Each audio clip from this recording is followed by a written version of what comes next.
Let's go, girls. Come on. From New York City to Los Angeles, Powered Up with Beck and Franklin is giving women of all ages permission to live the life they've always dreamed of. Why live in black and white when you can choose the brilliance of 3D and Technicolor? Each week, Sandra, Beck, and Linda Franklin and their high-powered guests will be here to cheer you on, to share their challenges, their successes, and what they've learned along the way. It's all about women supporting women. The stories and practical tips on sex, beauty, money, and so much more are designed to help you reconnect to the powerful woman you are. Fabulous knows no limits. Now it's time for you to expand your boundaries. Here are Sandra Beck and Linda Franklin.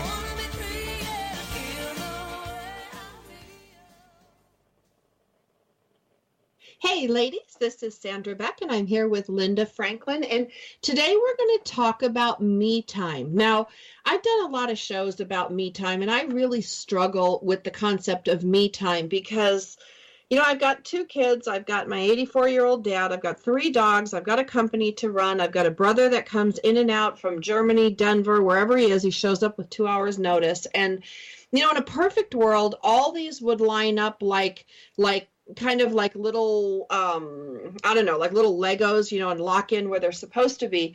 But they kind of all crash together like they got sucked up with a vacuum and they just spewed all over the carpet.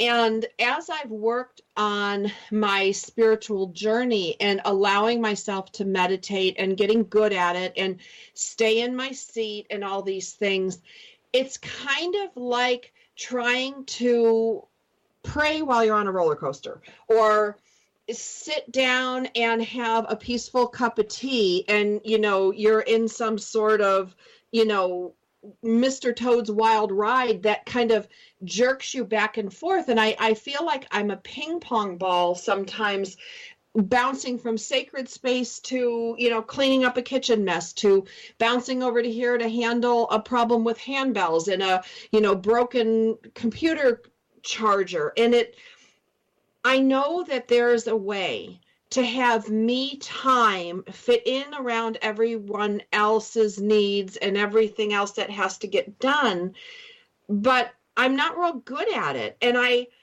find if the kids are away for the day and I can carve out a chunk of time, I can get into that space and then rest and restore and rejuvenate and then come out of it. But I'm not good at it yet. And I really want to talk about the practices that you guys employ, because when you don't have a sacred space, or for me, I need like a sacred space. If I can go in my bathtub, shut my door at the end of the night and block everybody out, it still takes me like a half an hour to wind down. And I struggle with the concept of your home being your sacred space. And I'm so excited to talk to Fred and Linda today, because Linda's going through a remodel and reconstruction. So there is different energies and people and, you know, big work boots stomping around your beautiful place. And Fred, you are bustling, hustling around New York City and finding peace in a noisy coffee shop. I know that because I saw you. I heard you on the phone. You found peace. And I wish you could have seen my face from the other end of the phone line, Fred, because there was so much noise. Like the word cacophony just doesn't even cover it. And you're zen and you're talking and you're grooving. And I'm like, how does he do that? And I have to have all these props. You know, I need my yoga mat and my pillow and my scented candle just to calm down enough to get into this space. So I really want to talk about this because I can't be the only one struggling with this. No, I think women especially struggle with it because they think about it more. But maybe the key is, and we'll talk to Fred about it, is being in having your own place or being in your sacred place all the time, so that there isn't like a sacred place, but, you know, your body is the sacred place. And maybe that is what we've talked about in other shows, is like tuning out a lot of the excess and just being in that seat, that good place, all the time or as much time as you can. It's not just when you're in your bathtub or in your meditation or on your yoga mat. As you were talking, that sort of came into my head, that would really be the key to always be in that place, or as much as you can be in that place. And maybe we can talk to Fred about how you get into that place just during a regular day without carving out that special time. Is that kind of what you were looking for, San? Yeah, like how do I take that sacred space with me? You know, that was like when I come to your place in New York City, Linda, you know, I sleep, and you know this. I sleep. I probably sleep as much as I visit you while I'm there. It feels good, and I feel comforted and safe, and I can finally be at rest. But what I saw with Fred is that, you know, he can take his sacred space with him without like a duffel bag full of props. So, Fred, I would love for you to weigh in on this, because you are not walking around New York City with a yoga mat, a candle, you know, some Zen music, and you know, 3 bags of yoo-hoos. Well, Linda said it just perfect. You work on your sacred space. Isn't the bathtub. It's what the bathtubs help. And the bathtub helps you get to your sacred place. The candles help you get to your sacred place. It's not the sacred place. So what I'd say is, you know, or keep doing what you're doing in regards to the end of the day, fix your bath, or if people get a glass of wine, or put in certain music, or light a candle, whatever your yoga mat, whatever guide you to the place, but those props aren't the space. The space is in you. So one thing I try to do, if I can, here's an example. Like a fun guy thing for me is if I go get my haircut once a month, right? There's these two, young Russian guy in his 20s and his dad owned this little barber shop, you know, and what's really funny is I'm in between both of their ages, or I thought I was. It turned out the dad was older than I was older than the dad. But when I'm in there, I bring where I am with me. So when you're in your sacred place, Sandra, it would be interesting to try to bring someone, like maybe one of your sons or your dad or your dog, I'm sure you do, you have pets, into that space with you. That made me like, oh no, but okay, I'm going with you. No, but if it's a choice, but B, what you're doing is you're integrating. There's a missing element. To me, as a someone that knows you fairly well, we tease, I call you my new friend Sandra, that when you're in that space, I don't mean to bring them in the bathtub with you, but I mean when you're in that space within yourself, when you leave the bath, see if you can get, you know, your favorite dog that mirrors you to sit with you in that space. Then all of a sudden you don't have to be in your bath to be there. Then all of a sudden you're in your room or on your bed, you know, in a peaceful, calming state with your dog. Or maybe you're sitting out in your backyard looking at the stars by the pool. You know, you can expand that place because the place isn't where you are. It's what you guys said. It's internal. I try to bring it to the barbershop with me, or I bring it into the gym lounge with me, where there's, you know, 16 disgusting guys and a few very, you know, funny, loud type A women who share these stories, and there's this ebb and this flow and this energy, but you bring yourself into that. You can practice that. It's a muscle.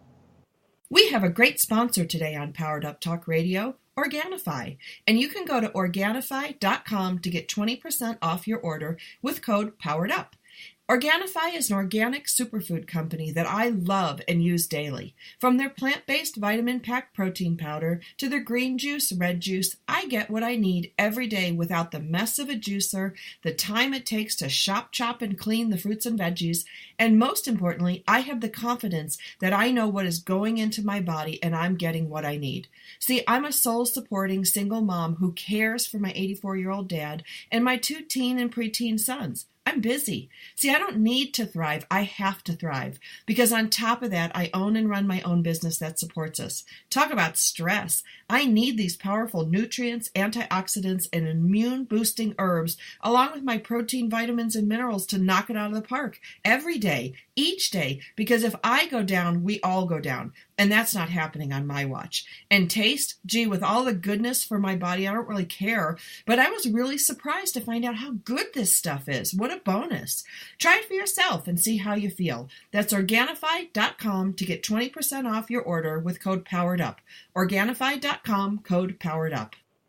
I love that because I thought about when you were talking, I really did mistake that the props were the portal to where I needed to go. And, I'm going to work on that. I'm going to try to integrate or to bring that feeling. And I want to talk about that sacred space when we come back from the break. Like, what does that feel like for you? What does it feel like for Linda? Because I know what it feels like for me. And I'm curious, we're 3 very different people. Fred, you're a big, tall, good looking guy. Linda's like this cute little lady, like, 100 pounds soaking wet. And, you guys are so different to me.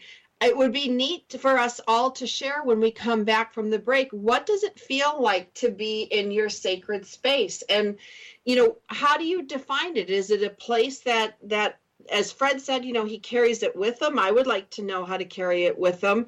And, Linda, you had a remodel in your bedroom last year in your bathroom area. That's that whole place that you go to recharge. And what did you do at that time to get yourself back to that sacred space when you couldn't physically be there? We're here today with Fred from New York City. We're here today with Linda Franklin.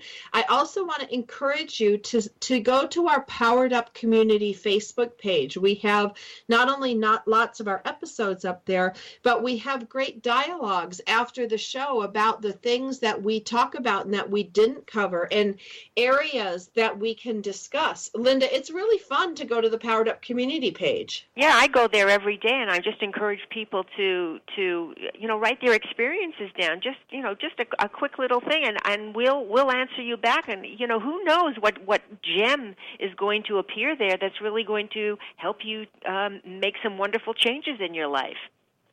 Well, and so much of it is a light turning on. Like, I thank you both, Fred and Linda, today. You turned on the light for me that it's not the space that is the sacred space. It's the place that I go that is the sacred space. And I'm really going to work hard about creating an environment that is bulletproof so I can take my sacred space anywhere I go. We'll be back after the break. That Facebook group is called Powered Up Community. You can find it on Facebook. It's Facebook.com/Powered Up Community.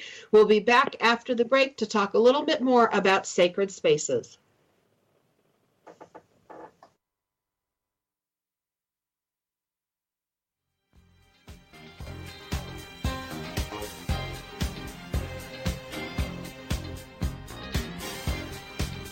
We've got lots more Powered Up with Sandra Beck and Linda Franklin after these messages.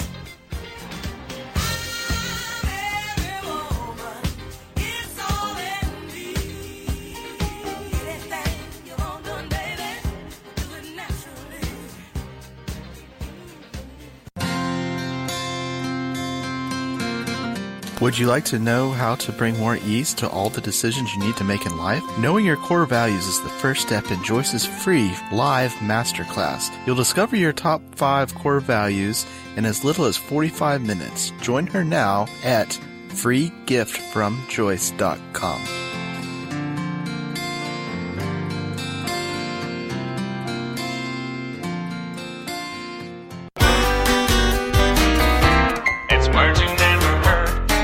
was growing up in Wisconsin, no matter how frigid it was outside, my Uncle Bob never seemed to get cold. He would come in from the snow wearing a t-shirt and remark how fresh it was outside. Then again, folks from Wisconsin are a pretty hardy bunch.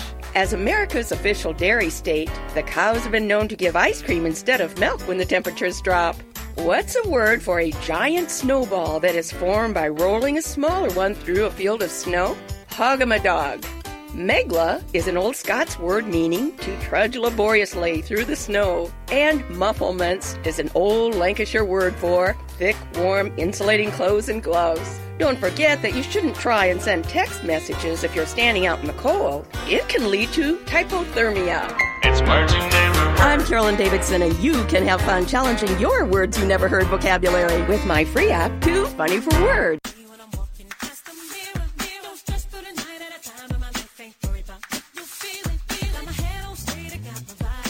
We're back with Sandra Beck and Linda Franklin. Here's more Powered Up with Beck and Franklin.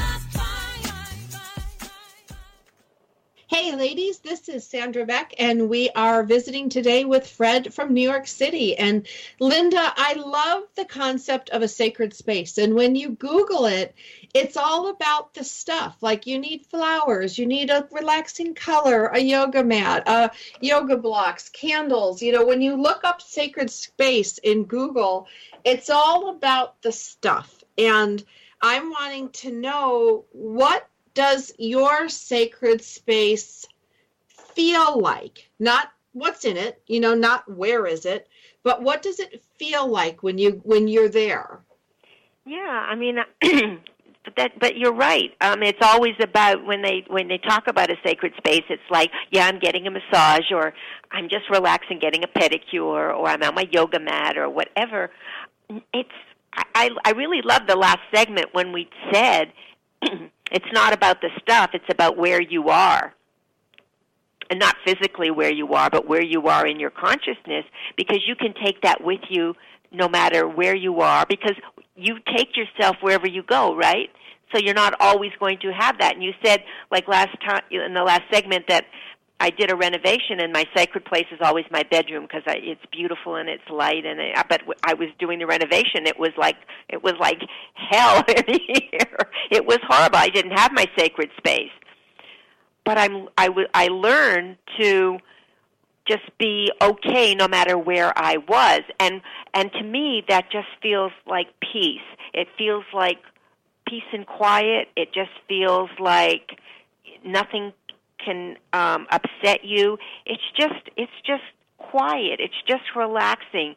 It's just, you know, it's like heart open.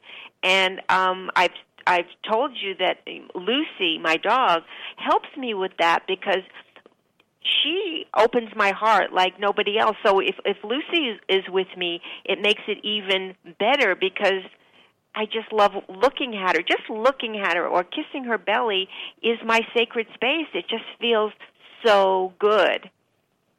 You know, so you look for something that just, wherever you happen to be at that time, that's going to open you up and just make you feel terrific. I mean, that's do I get secret messages, or, you know, does that quiet, is it something, you know, really ethereal? No, for me, I think it's an individual experience. It's just feeling quiet, calm, and peaceful and loving. That's my sacred space.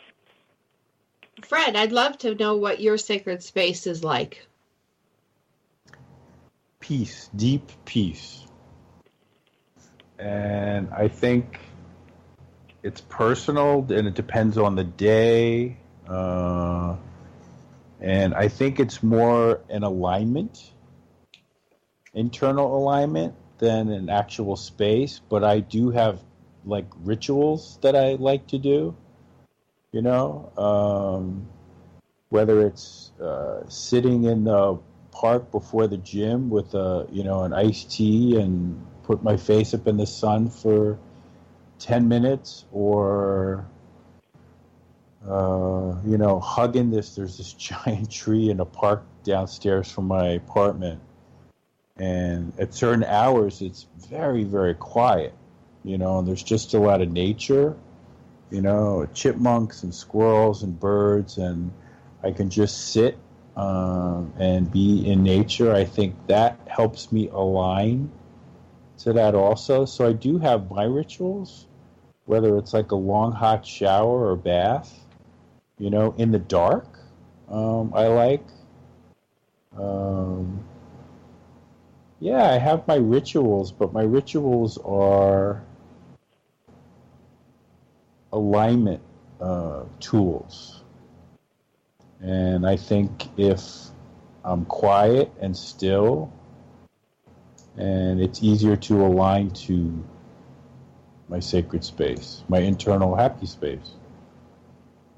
Well, I think learning to be still was something that you're right. It's a great tool to get into that place, because when I get into my sacred space, I feel floaty and giggly and a little bit dizzy and sleepy but awake at the same time. And it's it's really fun. Don't get me wrong. Like, it's a riot, and it's peaceful, but it's joyful. Like, it's like every positive emotion at once, but like there's no word for it, but it's not energized. Like, I'm all inside myself. And sometimes I see bright colors. Sometimes I smell things, and I'm always shocked when I open my eyes and I'm back in the tub, or I'm, sitting on my yoga mat. Like, I just kind of, it makes sense that I'm busy in my life. I guess I'm busy in my spiritual life too. Can I ask both of you, one of the things that I've been thinking about all week is the power of a hug. I hug a lot. I hug my kids. I hug my dad. I hug my dogs, but I don't get a lot of hugs back. I mean, sometimes my older son will hug me, but more often than not, I'm the hugger versus the huggee. And I really miss being hugged on a regular basis. And one of the things that happens when you're with a dog, a cat, a child, a parent, a loved one, when you hug, there's that little bit of moment in there where you're kind of lost just in the hug, and that to me mirrors the sacred space. Does that ever happen to either of you? I'm going to go to Fred first. Yeah, that's exactly the space. That's deep peace, right? And whether it's, what do they call the hormone that your body releases? But I think it's even deeper than that, and I do that freely if it's appropriate. I mean, I told you this story where, there was a neighbor who I don't know very well, but we were standing on a busy corner. I just came out of a supermarket at Trader Joe's, and she just started chatting me up, and there's literally thousands, hundreds of people around us walking in 4 different directions, and cars and buses and bicycles and fruit carts, and she asked about my dog, and then I asked about her dog, and she just started weeping. So I put my bags down, and I said, I'm going to hug you now. She's like, oh, you don't have to do that, And I said, well, you don't have to put down your bags. But I started hugging her. She put down her bags, and she just lost it, because I realized that she had to take care of an ailing dog, and she was going to have to put her dog down, and she kept apologizing. And I said, don't apologize. I said, do you know how lucky you are that you feel this way? And she didn't get it at first. But I was like, you love your dog so much that you can feel this. I said, that's amazing. And she kind of got it, and then by the time we walked away from a busy corner, and she was walking one direction and I was walking the other, she turned back and smiled, and she was in a completely different place. But people now do that to me, mostly just family members or good friends. But I find that if it's outside myself, then someone's going to do that for you too. And I can't wait till you come to New York, because I'm going to give you the hugest hug. Oh, I love that. Linda, how about you? Well, for me, it's like, who's hugging me? If someone wants to hug me that I don't want to be hugged, then it's like kind of a no. I don't, it's like a bad energy hug, and I don't want it. But when I have this one woman, and she's just a wonderfully warm, spiritual, loving, light person, and when she hugs me, it's like angels hugging you, and it's warm and it's soft and it's cozy, and yeah, it's healing. It's wonderful, and it's the same, with Fred. Because people want to be touched, but and just to let yourself go in somebody else's warm energy, I think it's a gift. It's a blessing. It can change your whole day. Well, and I think we've gotten so caught up with digital and I think of the lawyers and the psychoanalysts and everything, and inappropriate touching, and it's hard to know when and where you can hug somebody. And I used to get all upset about it. Now I don't. Now I just hug if I want to hug. But the other thing that I do, and this kind of goes along with the pack and carry or pack and play spiritual space. I think of the pack and play playpen. I used to take my kids wherever I'd go, and I'd have this playpen. I could just unfold it, and we'd have a playpen wherever we go. And I think of that I'm going to think about that as my sacred space. I'm going to have my pack and play sacred space that I can just open up and unpack wherever I go. But the hug allows, I think, at least allows me and sometimes the people I'm with to go into that sacred space because how many times have you ever been hugged, especially if you're upset? Somebody hugs you and it just releases everything in you. So Fred, when I come to New York City and you hug me, if I start bawling, that's just what might happen. And it's not the same when you have to ask to be hugged. No. That's the worst. Isn't it the worst? So this is like someone is giving you some beautiful, peaceful energy from themselves, and they're just enveloping you in that beautiful space. It's sacred. It's a sacred space. But if you have to ask for it, it's not the same. It's very different. Fred, what about you? Yeah, it's very different. It's very different. But I also think what happens is when you sort of walk through life or walk through your day in a happy place, I think you can also read where people are. So just like if somebody's, charging at you down the sidewalk, you can cross the street. It's the other way around too, where, having a dog in New York City where most people walk everywhere, it's fascinating because there's a whole culture, and there's people that I don't even really know that I might hug or might want to hug me, or they just have these amazing conversations with a perfect stranger because they stop and they want to chat up because of the dog, or they really just use the dog sort of as a vehicle. But hugs can also be not physical hugs. I've got to cut you off, Fred, but you led me perfectly into the next segment, because the paradox of hugs is that they are physical, but they also can be enacted mentally. And Fred, I'm so glad you told us the story, because we're going to go to commercial break. That group is Powered Up Community on Facebook that you want to sign up for. We come back from the break. We're going to talk more with Fred and Linda about mental hugs.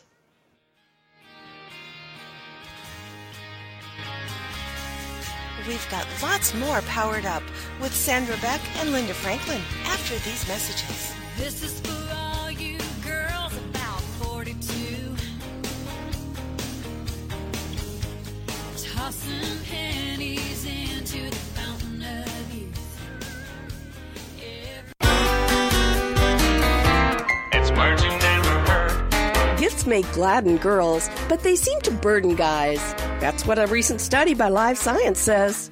Women respond with happy gratitude when they receive a present, but when a man unwraps a gift, he immediately feels a sense of obligation to the giver. Even those women who really don't like getting presents are pretty good at faking a smile. What do you call a person who fakes a smile? An exedesiast. According to psychologists, men tend to keep mental notes of what they got from whom and check it against their own generosity. Women, on the other hand, take gift-giving much less seriously. I guess ever since Eve gave Adam the apple, there's been trouble between sexes about gifts. Have you ever unwrapped a G-Food jet? That's another name for any gift you'd just rather put in the garbage. It's words you never heard. I'm Carolyn Davidson, and you can have fun challenging your words you never heard vocabulary with my free app, Too Funny for Words. Would you like to know how to bring more ease to all the decisions you need to make in life? Knowing your core values is the first step in Joyce's free live masterclass. You'll discover your top 5 core values in as little as 45 minutes. Join her now at freegiftfromjoyce.com.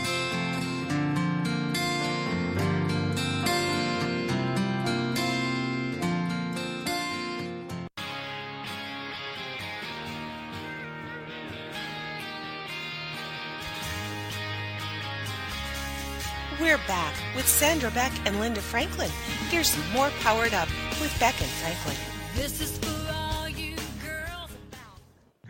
Hey, ladies, this is Sandra Beck, and I'm here with Linda Franklin, and we're visiting today with Fred from New York City, and we're talking about the power of hugs and the sacred space that can be created in between the hugger and the huggee, and there's just something magical that happens. And I think it's like maybe two souls colliding, two energies mixing, who knows what it is, the right languaging for it. But I like to give mental hugs. Like last night I was talking to my friend Noelle, and I want to put a shout out to her and her son who was recently diagnosed with type 1 diabetes. He's only 3.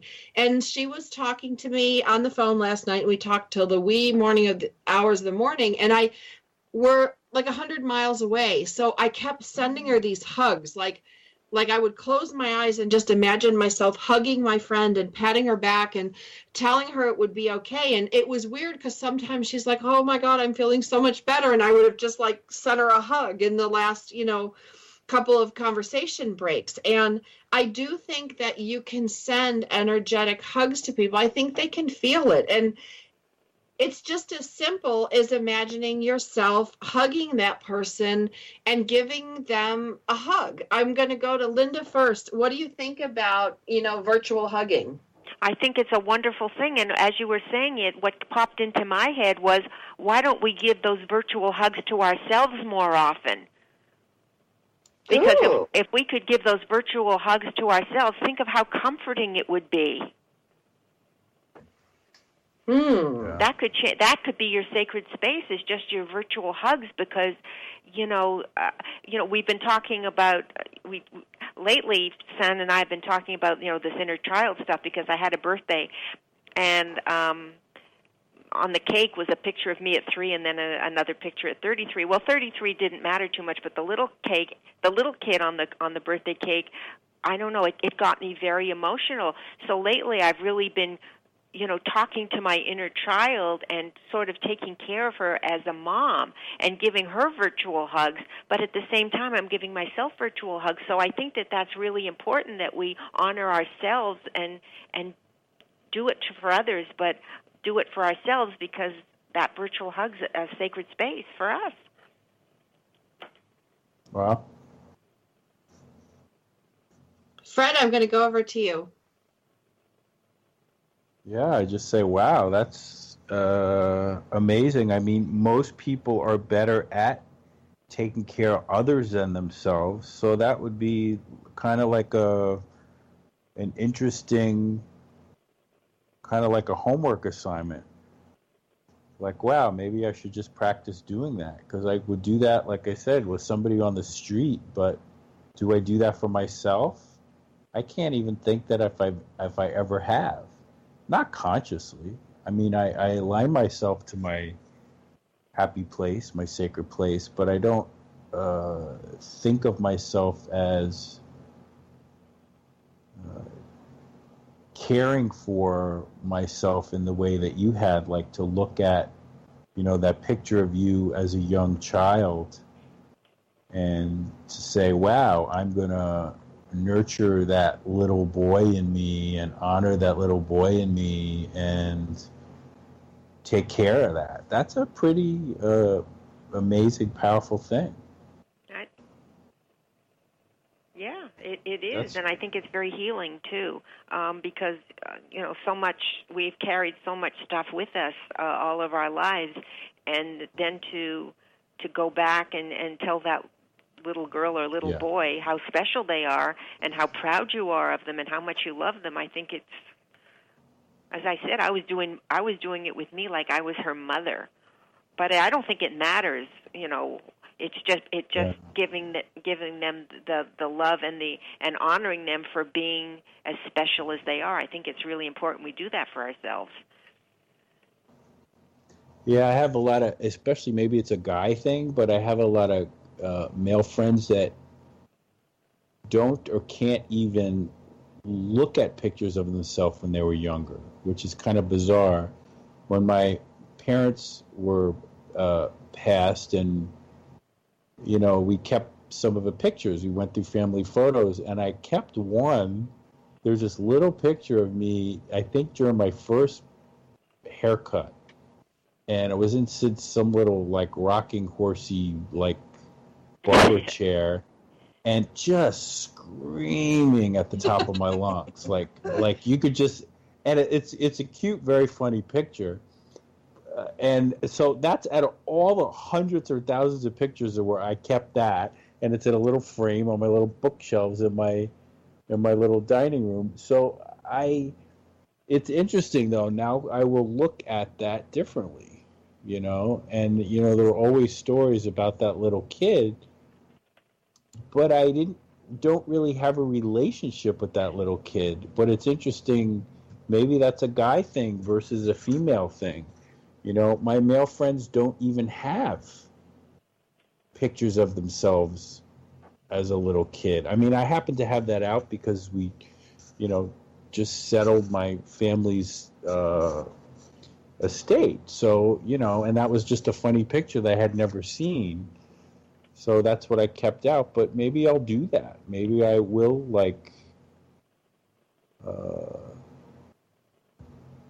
nurture or look after or talk to or think about that part of me. I think it's a powerful exercise. Yeah, I think so. What do Well, you it's think? one that they do in I've had it done with a therapist where you walk through different points in your life and you talk to that person and you forgive that person, you nurture that person, but a lot of it is being acknowledged. And I'm going to go way out on a limb here, guys. There's a lot of commentary out there about time, about dimensions, about is Sandra, Fred, and Linda from 1985 the same energy as Sandra, Fred, and Linda in 2017? And where did that person go and what happened to it? And, it reminds me of three-dimensional chess. What dimension are you playing on? So is honoring who you were at, 4 years old for your haircut, and some of the things that you experienced, Fred, or little Linda, on the cake and what she got or didn't get. Is it possible, do you think, to go back to that time and repair and restore, almost like Terminator time travel? If we go back to, year 3 in our life and repair something, does that shift the future? Because it sounds very Terminator to me, but it also sounds very, very possible. Wow. Yeah, I know. That's a lot for a radio show. No, it's wonderful. It's wonderful. And I don't know if we can retrace our steps and go back, but we certainly can. We certainly can be now and going forward with this new respect and this new love for who we are. I think we can repair it now. I don't think we have to go back to repair it. I think we can repair it now. I guess that's what I'm trying to say. I definitely think we can affect. I think of ourselves as each person and their essence is picture in my mind, I picture us as a giant upside down iceberg, right? And I think of this body I have as like the tip of the iceberg. So I think when we focus on something being at the tip of the iceberg, and having things affect us or not, I think it affects the whole iceberg. Okay, well, that's not too dissimilar to my Sarah Connor theory of kind of whole life management or whole life healing. Because if it affects the tip of the iceberg, then logic tells us if it affects the base of the iceberg, it would still affect the tip. So it's bidirectional. Right. Right. Yeah. So I think maybe not in a way that we could actually understand it, but I do believe that it does. I think it's very healing. The fact that Linda could have that relationship with that little girl on the cake, and take care of that little girl, maybe that didn't get what it needed or wanted when it was younger, and she's honoring that today. How does that not affect everything else? It has to. Yeah, because that's another sacred space, right? I mean, this show is all about sacred spaces, and I think that's a very sacred space that we need to visit. Well, and don't you both think that many of our adult wounds that we carry or the baggage we carry starts with some of these childhood experiences where we're not heard, we're forgotten, we're not treated maybe the way we would have treated, how we would treat someone today. So to go back to that childhood space and to honor that child and talk to that child, which is you, is very much a process of acknowledging who you were, even when it's yourself. And I think that's probably the most important, because I think a million people can tell you your hair looks nice today. If one person tells you it's not nice, you're going to focus on that. But if you look in the mirror and think your hair looks nice, it carries so much different weight. So if we go back to ourselves in different dimensions, I think that there can be a very healing, simple process of just acknowledging that child and saying, hey, I'm sorry that you went through that, or hey, that stinks that happened, or, I would give you more if I could, something like that. Yeah. Yeah, and to even thank that child, which is you, because it got you here. Yeah. Thank you for being so strong. Yeah, they got you here, right? That's amazing too. So it can go both ways. You can honor the child in your childhood, that it got you here, but also back, you can kind of flip the coin over, so to speak, and help integrate, your past into the present and the present into your past. Yeah. Yeah, it's very healing, I would think. And, yes, because then the child is thanking you for getting her so far. I love that. And what could affect your sacred space more than that? Yeah, absolutely. Right? Okay, I need to take us to commercial break. We are here today with Fred from New York City, Linda Franklin. The community that we're talking about on Facebook is Powered Up. We can continue this conversation after the break, and we can continue this conversation in the words of the Terminator, a.k.a. Sarah Connor's movie, I'll be back. We'll be back.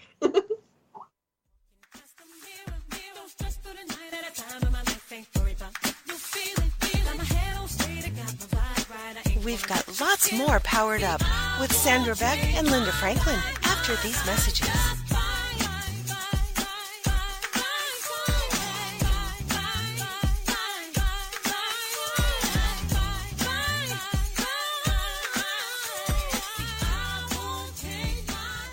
Have you heard? The pages of American Patchwork and Quilting magazine come to life on our new weekly online radio show, American Patchwork and Quilting. Join Pat Sloan, our blogging and quilt designer host, as she talks about the latest trends, ideas, and inspirations. Her guests include quilt pattern designers, authors, quilt shop owners, and our editors, all quilters, just like you. Call in with your questions. Get quilting tips from industry experts. Learn about free patterns. Hear behind-the-scenes stories from our magazines, American Patchwork and Quilting, Quilt Sampler, and Quilts and More. Get the scoop on free stuff and find out more about the best independent quilt shops in North America. To listen to a live show, tune in Monday at 4 p.m. Eastern. Just log on to allpeoplequilt.com/radio. To hear past shows, go to iTunes and search for American Patchwork and Quilting Radio.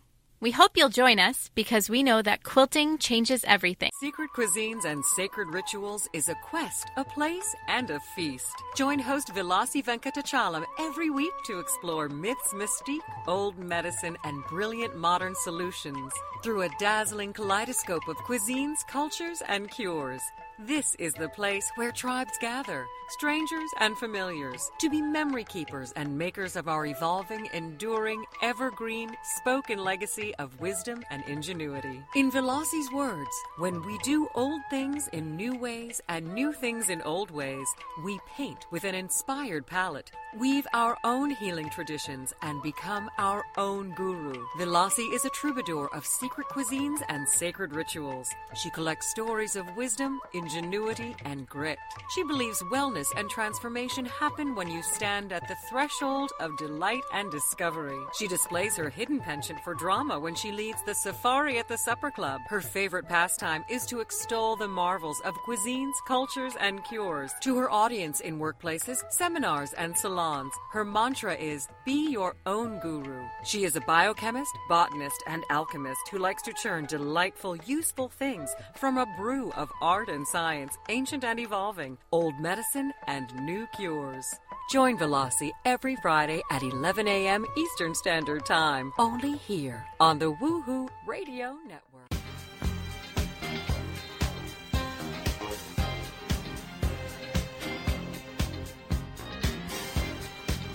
We're back with Sandra Beck and Linda Franklin. Here's more Powered Up with Beck and Franklin.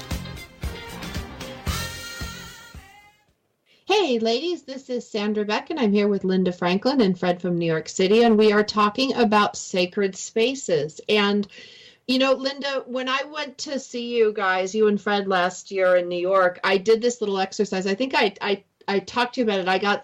I goofed up my flights, what's new, and I had to sit in the airport, what was it, like 9 hours, Linda, some crazy amount of time. Yeah. And I decided to sit in this cafe area outside where the throngs of people were going by. And I thought, what would happen if I smiled and made eye contact with people? And I was just having some fun. And, I'm kind of a goofy girl with my pink luggage. And, I'm clearly harmless. I'm not some crazy, maybe I am crazy. Who knows?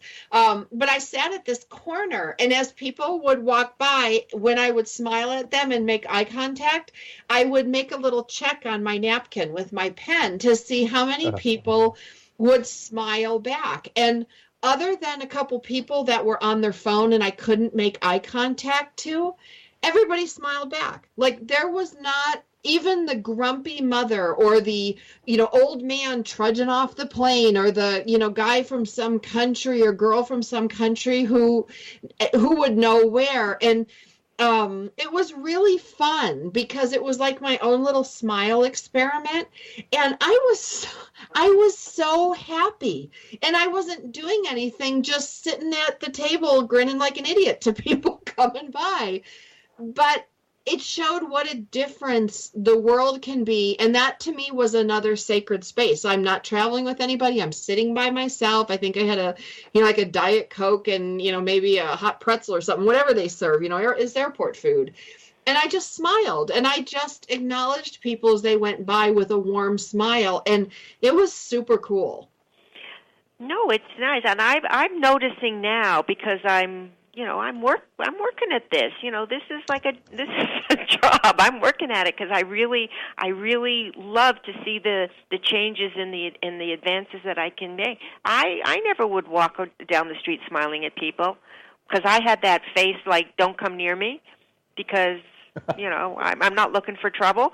And now, I can see it. I'm smiling a whole lot more at people, and you're right. They are smiling back, and it makes me feel good that I'm smiling. because that's a change for me. That's a really positive change.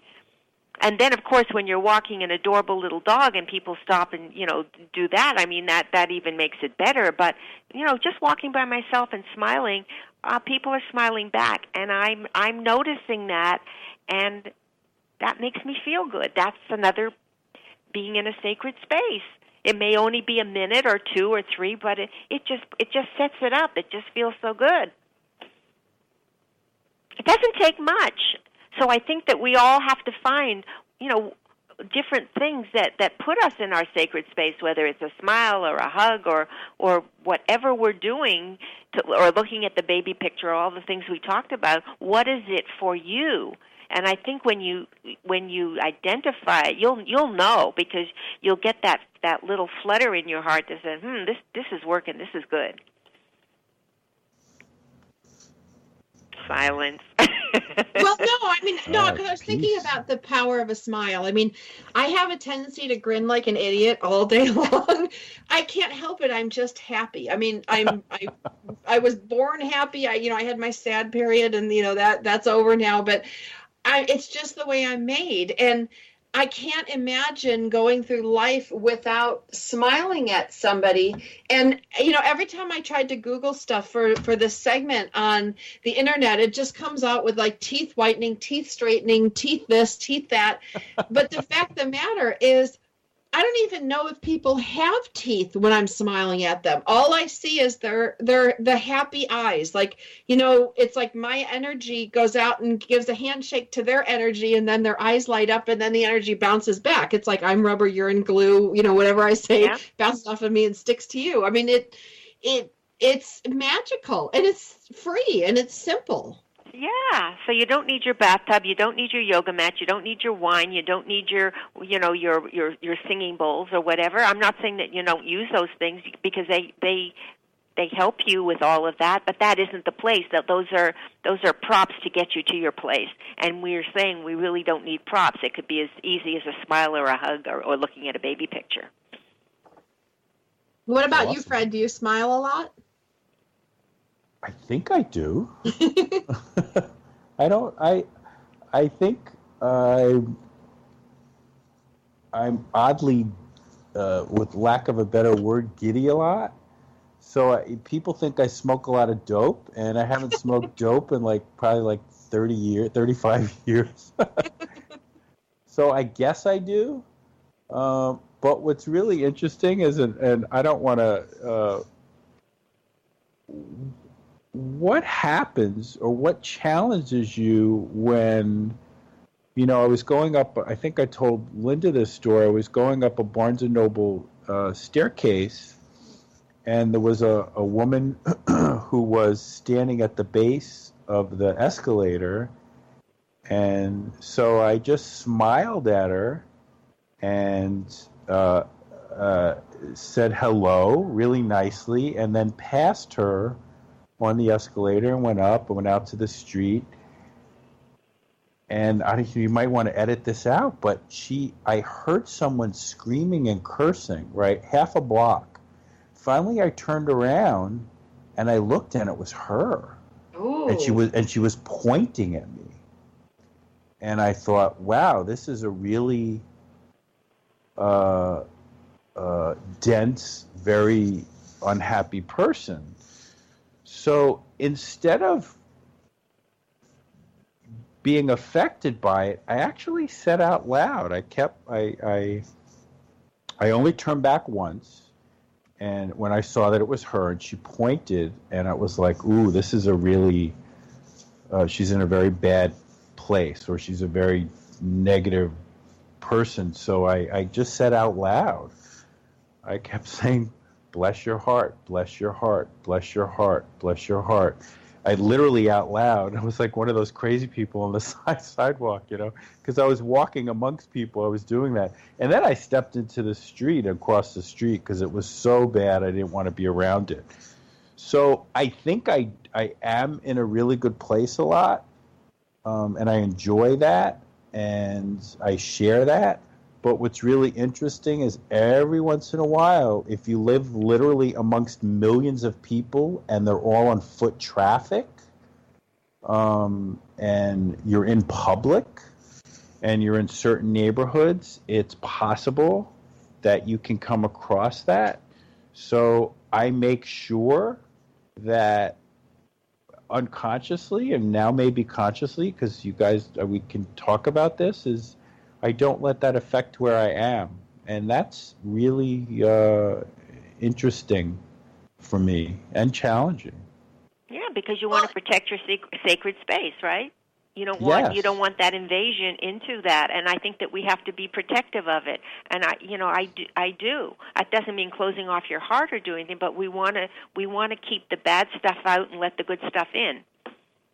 Yes. Well, that's like my happy bubble, and it when the kids were little, we used to have this Elmo that you could press a lever and he would blow bubbles out of his head. And I loved this. I still have it. Yes. I'm not giving it up. And it became mine. And one of the things that, like, when I do go to New York City or I do travel for work or I go down to LA where it's really crowded or there's lots of people around, or, I could be also at soccer too. And I blow my happy bubble. Like, it comes out of the top of my head and I blow this big, I feel like I'm like a human hamster, rolling around in this big bubble. But if I stay in my bubble, I can get through just about anything, and it nothing sticks to me, like kind of bounces off the bubble, and because every once in a while somebody will say to me, like, what are you so happy about? Which just makes me laugh even harder. So they're not getting the desired result, but it is possible to surround yourself. I know, like, some of these woo-woo people, they're like, oh yeah, it's angelic love and light and I don't know, whatever it is. But for me, the concept of a happy bubble coming out of Elmo's head and blowing around me and blowing around my loved ones, like, that works for me and it makes me happy. And I would imagine there's some energy we give off when we're happy that repels things. Yes. Yeah. And it's true. Fred is a very high energy, good energy person, and so and it's strong. I mean, every time I'm with him, I feel like I'm in a hug. Even though he's not hugging me, I feel like I'm in a hug. But for some people, that could be very, alarming and threatening because it affects them too, but in a negative way. So then they have to, they get kind of nuts. But, they're few and far between, so, we just stay in our happy place. Yeah. All right, who's got some best practice advice for sacred space? Fred, got a good winner for me? Practice advice? Oh. Just be in it. I'm in it right now. Yeah. Well, and I have my happy bubble. How about you, Linda? I'm just bubbling here. Just pay attention to the good things that it will put you in your happy place. And if you're not, do whatever you can to get back in because that's where you want to be because it feels so good. It feels so good. I feel like we're just passing through, and this goes so fast. There's just so much I don't sweat. That's it. Okay, there you have it. Check out our Powered Up community on Facebook and, share with us what is your happy bubble, what's your best practices for staying in the lane, the seat, the zone, whatever you want it to be.